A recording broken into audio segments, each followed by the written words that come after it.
Welcome to our channel. Today we how to connect Squarespace to Google Analytics 4 for UX Insights, full guide step by step clearly. To connect Squarespace to Google Analytics 4, start by logging in to your Squarespace account. Navigate to the website you want to connect. In the home menu, click on Settings. Select Analytics from the list of options. Next, click on External Services.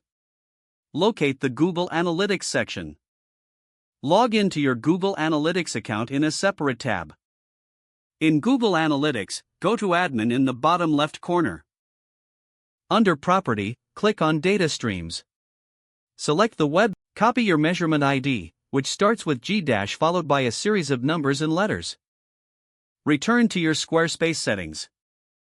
Paste the measurement ID into the designated field in Squarespace. Save the changes to ensure your settings are updated. Allow some time for data to start flowing into Google Analytics. Navigate back to your Google Analytics account after a few hours. Check the real-time report to verify if data is being received. This ensures that your connection is successful. Once the setup is complete, explore the various reports to gain insights into user behavior. You can analyze metrics like page views, user engagement, and unique visitors.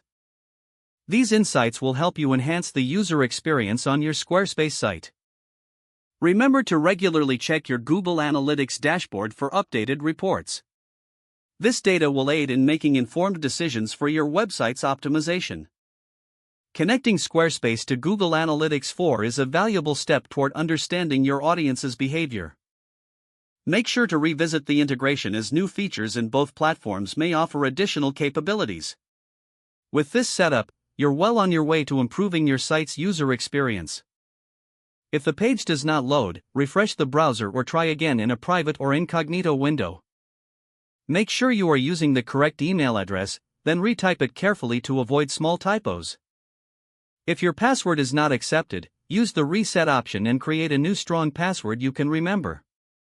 Check your spam folder for verification or security emails, then complete any requested confirmation steps. Enable two-factor authentication if available to improve account security and reduce unauthorized access risk. Don't forget to like this video and subscribe to our channel for more step-by-step tech guides.